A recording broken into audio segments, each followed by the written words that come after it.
नमस्कार प्यारे बच्चों, गुरुकुल की ऑनलाइन कक्षा में आपका स्वागत है। हमारा पिछली वीडियो का जो विषय था शब्द विचार, हम उसी में आगे बढ़ते हैं। उसके वर्गीकरण के हमने दो भाग जो हैं वो हम कर चुके हैं कि रचना के आधार पर शब्द कितने होते हैं और उत्पत्ति के आधार पर कितने होते हैं। तो ये हमने पिछले वीडियो में देखा। आज हम शब्द के जो है प्रयोग के आधार पर और अर्थ के आधार पर जो है भेदों का वर्गीकरण पढ़ेंगे। तो बच्चों देखिए, मैंने एक डायग्राम आपके सामने बनाया है छोटा सा। प्रयोग के आधार पर हम ले लेते हैं। पहले प्रयोग के आधार पर विकारी अविकारी दो प्रकार के शब्द होते हैं।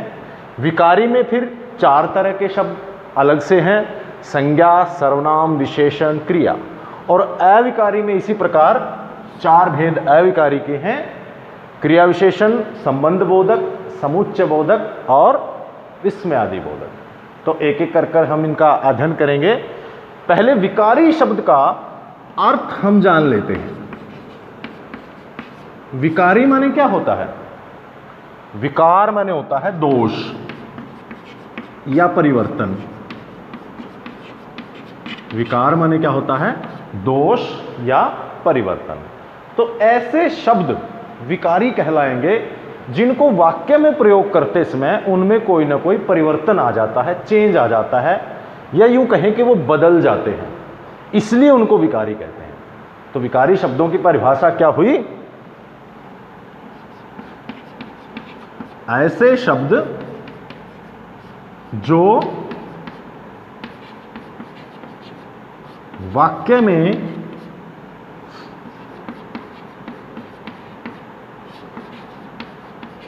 प्रयोग करते समय लिंग, वचन इत्यादि के रूप में बदल जाते हैं। यानी कि जब हम एक शब्द को वाक्य में प्रयोग करेंगे, अगर उसमें परिवर्तन हो गया बहुवचन बनाते वक्त, जैसे मैं एक वाक्य बोल रहा हूं कि लड़का खेल रहा है, एक वाक्य लिखता हूं। पहला ले लेते हैं हम संज्ञा, लड़का खेल रहा है। अब देखिए इसमें संज्ञा क्या है? लड़का। विकारी यानी बदलना। ये बदलेगा कब? जब हम इसको बहुवचन बनाएंगे तो क्या हो जाएगा? लड़का का लड़के खेल रहे हैं। देखिए बदल गया ना, लड़का का लड़के हो गया। इसका मतलब जितने संज्ञा शब्द होते हैं वो विकारी होते हैं। जब उनको बहुवचन में बनाएंगे या उनका लिंग परिवर्तन करेंगे तो वो बदल जाएंगे। जैसे अब इसको स्त्रीलिंग में करते हैं। स्त्रीलिंग में क्या हो जाएगा? लड़की खेल रही है। अब देखिए हमने स्त्रीलिंग में बदला तो लड़का का लड़की हो गया। इसका मतलब संज्ञा शब्द विकारी होते हैं, उनमें विकार उत्पन्न हो जाता है। यहां तक समझ में आया? अब दूसरा देखते हैं, सर्वनाम। सर्वनाम किसे कहते हैं? संज्ञा के स्थान पर प्रयोग होने वाले शब्द। जैसे मैं, तुम, यह, वह, उसने, तुम्हारा। तो ये सब संज्ञा के स्थान पर जो प्रयोग होते हैं ये शब्द, ये क्या कहलाते हैं? सर्वनाम। ये भी जो हैं विकारी हैं, इनमें भी परिवर्तन आ जाता है। जैसे एक उदाहरण के तौर पर वाक्य लेते हैं,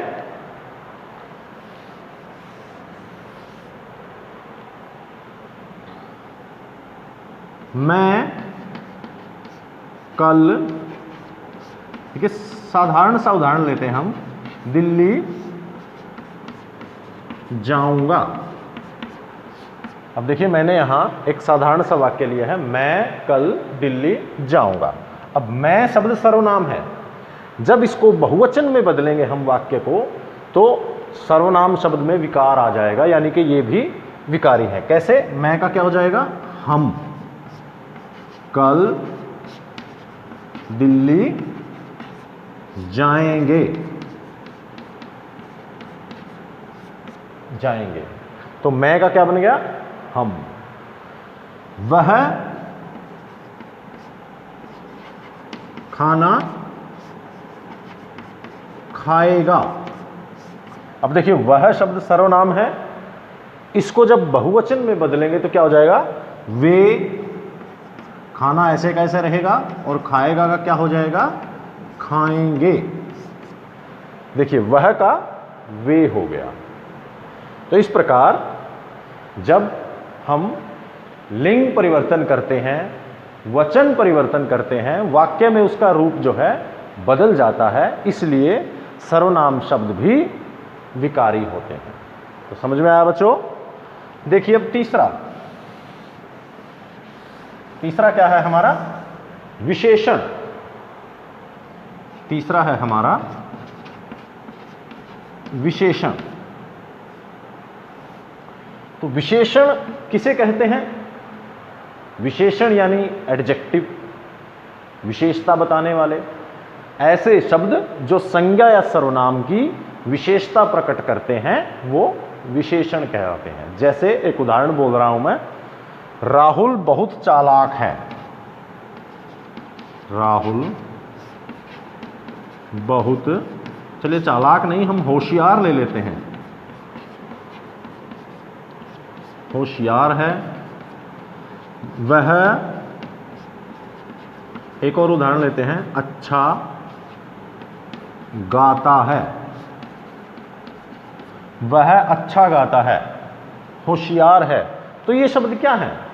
राहुल की और उसकी खासियत बता रहे हैं, यानी कि कोई ना कोई विशेषता बता रहे हैं। यह गाय काली है। अब ये देखिए, काली शब्द। तो जितने ऐसे शब्द हैं जो किसी संज्ञा या सर्वनाम की विशेषता प्रकट करते हैं, जैसे काला, गोरा, लंबा, ऊंचा, मीठा, खट्टा, चौड़ा, गहरा, ये सारे शब्द विशेषण कहलाते हैं। और विशेषण भी विकारी होते हैं बच्चों, क्योंकि जब हम विशेषण को स्त्रीलिंग में बदलते हैं या बहुवचन में बदलते हैं तो उनका रूप भी बदल जाता है। देखिए,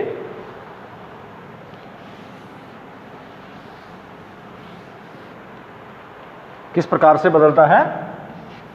वह अच्छा लिखता है। अब हम इसको बहुवचन में बदलेंगे जब वाक्य को, तो क्या हो जाएगा? वे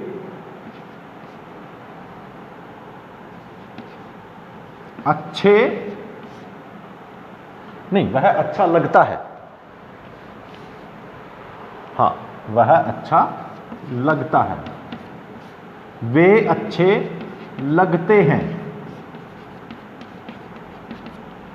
या वह अच्छा गाता है, वे अच्छे गाते हैं। इस प्रकार कई जगह ऐसा भी होता है कि वो नहीं बदलता, किंतु विशेषण विकारी है, कहीं कहीं पर ये अपना रूप बदल लेता है। जैसे स्त्रीलिंग में अगर इसको हम किसी वाक्य को लेते हैं, काला शब्द है, वह काला है, वह लड़का काला है, या यह घोड़ा काला है। इसको जब स्त्रीलिंग में बदलेंगे तो क्या हो जाएगा? यह घोड़ी काली है, यह पर्वत ऊंचा है, यह घाटी गहरी है। तो गहरा, कुएं को कहेंगे तो यह कुआं गहरा है, लेकिन ये कुएं गहरे हैं। बहुवचन में जाकर देखिए किस प्रकार से गहरा शब्द विशेषण है, तो बहुवचन में जाकर गहरे या गहरी स्त्रीलिंग में जाकर इस प्रकार से परिवर्तन हो जाता है। जैसे काला बहुवचन में क्या हो जाएगा? काले, और स्त्रीलिंग में क्या हो जाएगा? काली। इसी प्रकार अच्छा, बहुवचन में क्या हो जाएगा? अच्छे, और स्त्रीलिंग में क्या हो जाएगा? अच्छी। तो इस प्रकार हमारा विशेषण भी जो है वो विकारी शब्द के अंतर्गत आता है। तो बच्चों चौथा हम देखते हैं, विकारी का जो हमारा अंतिम भाग बचता है, विकारी यानी जिसमें परिवर्तन आएगा, वो कौन सा है? क्रिया। क्रिया, क्रिया यानी शब्द के जिस रूप से किसी काम का करना या होना पाया जाए। यानी कि जितने भी हमारी वर्ब्स हैं, जैसे खाना, नहाना, सोना, चलना, उठना, बैठना, हंसना, रोना, ये सब क्या हैं? क्रियाएं हैं। तो देखिए उदाहरण, रोहन हंसता है, ठीक।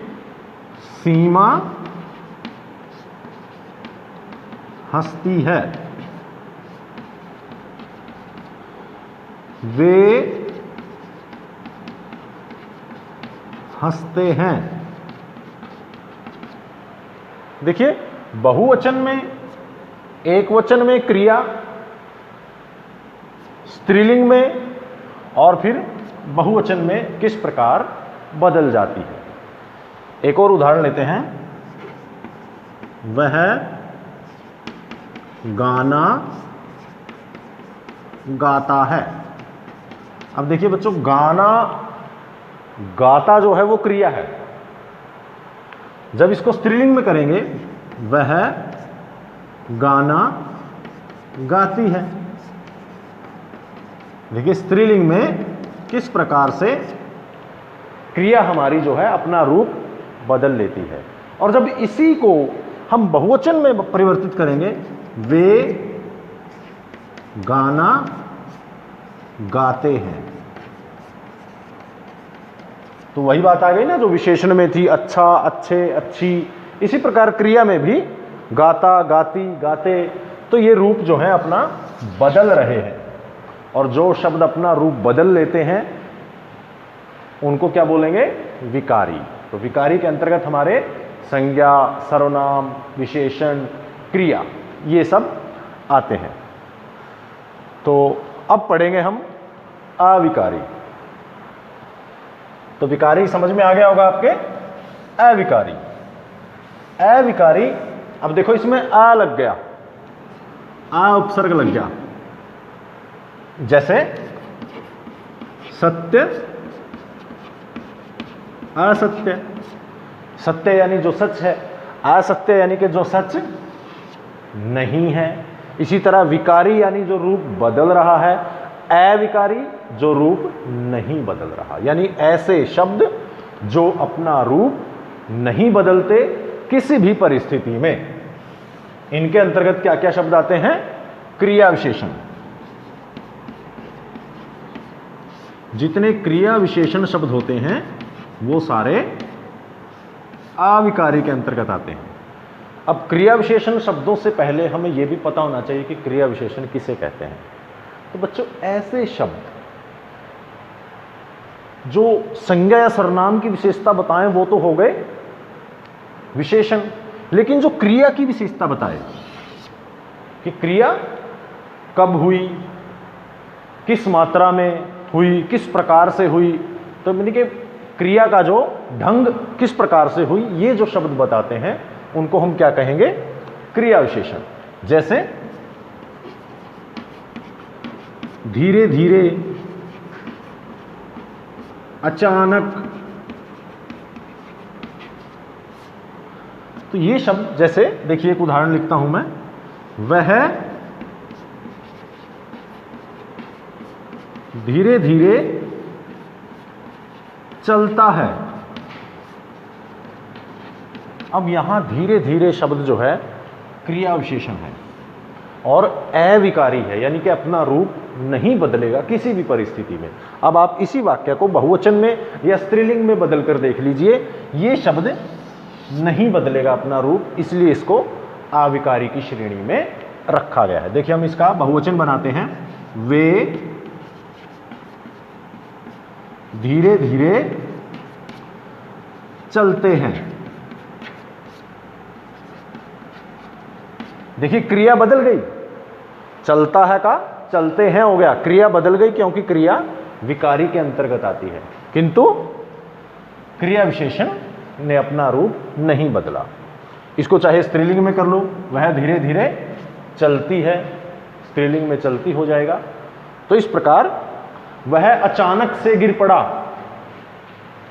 अचानक शब्द भी क्रिया विशेषण है, इसमें कोई परिवर्तन नहीं होगा। तो ऐसे शब्द बच्चों जो अपना रूप लिंग वचन इत्यादि परिस्थितियों में भी परिवर्तन नहीं करते, वो क्या कहलाते हैं? क्रिया विशेषण। तो दूसरा आता है इसके अंतर्गत हमारा संबंध बोधक।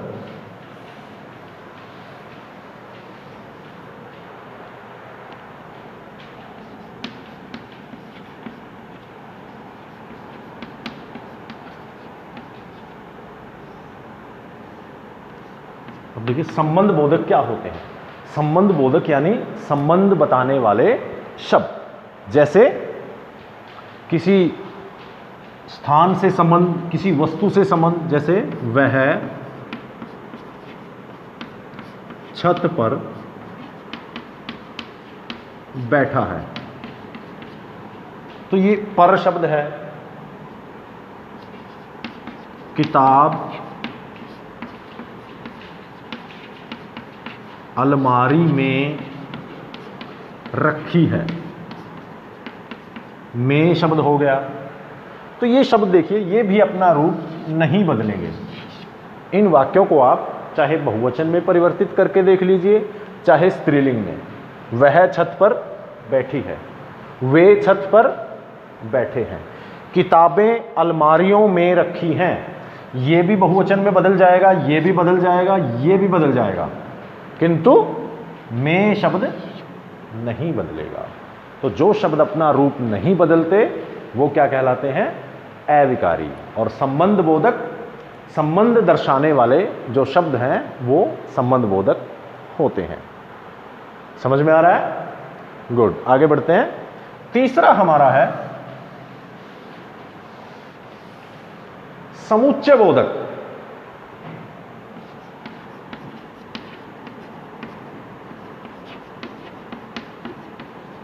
समुच्चय बोधक, तो समुच्चय बोधक क्या होते हैं बच्चों? जब हम वाक्य को या दो या उससे अधिक वाक्यों को आपस में जोड़ते हैं, जिन शब्दों के द्वारा हम उनको जोड़ते हैं वो समुच्चय बोधक होते हैं। कई प्रकार के होते हैं, जैसे योजक, विभाजक, अलग करने वाले भी होते हैं। जैसे राम और श्याम, ये और शब्द जो है, मैं कल वहां गया था और मुझे कोई नहीं मिला।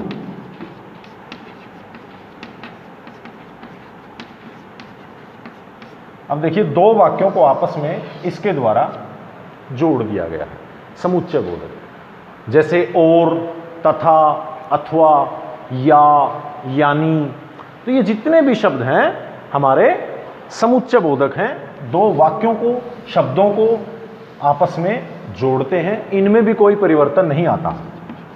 आप चाय लेंगे या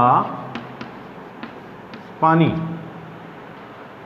अब देखिए या शब्द समुच्चय बोधक है। कौन सा? विकल्पवाची, एक विकल्प दे रहा है हमें। तो इस प्रकार बच्चों जो हमारे समुच्चय बोधक होते हैं वो दो वाक्यों को आपस में जोड़ते हैं, जबकि जो संबंध बोधक होते हैं वो संबंध दर्शाते हैं, और जो क्रिया विशेषण होते हैं वो क्रिया की विशेषता प्रकट करते हैं। ये शब्द भी जितने भी ये शब्द हैं, उदाहरण के लिए मैं कुछ शब्द यहां लिख रहा हूं, या, अथवा, और, तथा, किंतु, परंतु, लेकिन, यानी, अर्थात, तो, इस प्रकार के आपको जितने भी शब्द वाक्य में नजर आएंगे तो आप इनको आसानी से पहचान सकते हैं कि ये शब्द जो हैं समुच्चय बोधक हैं और अविकारी हैं। वाक्य में कहीं पर भी इनका रूप नहीं बदलेगा। तथा हो गया, एवं हो गया, तो ये शब्द समुच्चय बोधक अविकारी की श्रेणी में आते हैं। अंतिम हमारा बचता है विस्मयादि बोधक।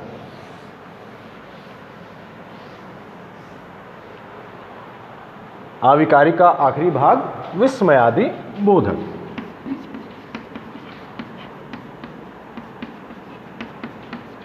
विस्मयादि बोधक कौन से होते हैं? ये चिन्ह लगता है इसमें, आश्चर्यबोधक, ऐसे शब्द जिनको सुनकर आश्चर्य होता है। एकदम से कोई बहुत बुरी खबर हमें मिल जाए या बहुत बड़ी खुशखबरी हमें मिल जाए, इनकी विशेषता क्या होती है? ये स्वयं व अचानक मुंह से निकल जाते हैं।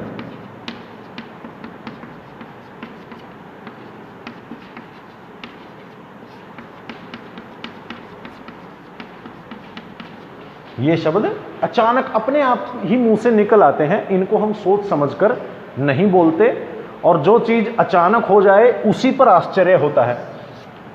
हमें हैरानी किस बात की होगी? जो एकदम से हो जाए, पहले कभी न हुआ हो। तो इसीलिए इनको विस्मयादि बोधक बोला जाता है।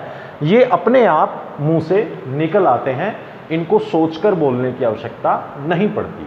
जैसे हमारे पांव में कांटा चुभ जाता है, ऊई, आह, ओह।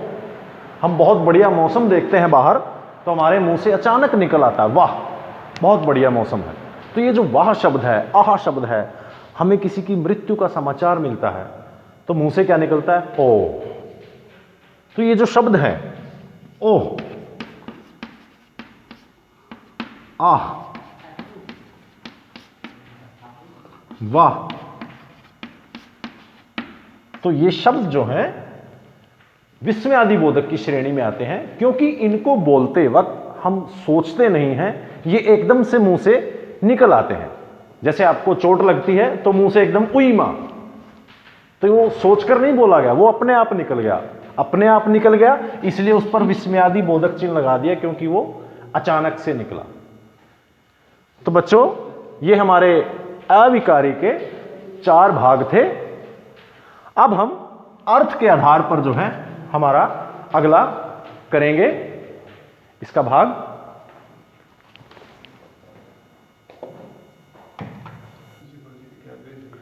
तो बच्चों, आज हमने प्रयोग के आधार पर जो है कितने होते हैं इनके भेद, उनको पढ़ा। अर्थ के आधार पर हम देखते हैं कि हमारे पास केवल 2 ही भेद हैं, सार्थक और निरर्थक। सार्थक और निरर्थक।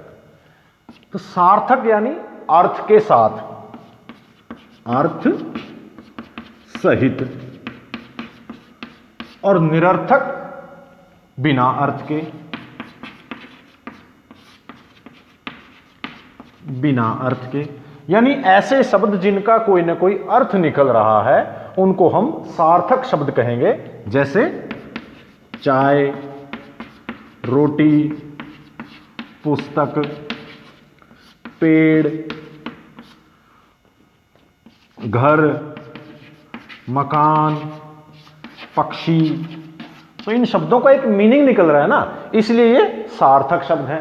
लेकिन कई बार हम अपने जीवन में कुछ ऐसे शब्दों का प्रयोग कर लेते हैं जिनका कोई मीनिंग नहीं होता। जैसे चाय के साथ एक शब्द जोड़ देते हैं हम, चाय वाय, मेहमानों को चाय वाय पिलाई के नहीं, तो ये जो वाय है, खाना वाना, खाना वाना, तो ये जो वाना है, चलो आज कहीं घूमने वूमने चलते हैं, वूमना, तो ये जो शब्द साथ में हम जोड़ देते हैं, ये शब्द क्या होते हैं? निरर्थक, जिनका कोई अर्थ नहीं होता, बस एक भावावेश में, आक्रोश में या अति उत्साह में हमारे मुंह से इस प्रकार के शब्द निकल आते हैं जिनका कोई अर्थ नहीं होता। हमें सार्थक शब्दों का ही प्रयोग करना चाहिए। तो बच्चों, ये था हमारा शब्द का अर्थ के आधार पर वर्गीकरण। केवल 2 ही भाग इसके अंतर्गत होते हैं। आशा करता हूं आप ध्यानपूर्वक वीडियो को देखेंगे, समझेंगे। कोई संदेह या शंका होगी तो उसको जो है पूछेंगे, और इसका PDF हम होमवर्क भेजेंगे आपको। तब तक के लिए धन्यवाद, नमस्कार।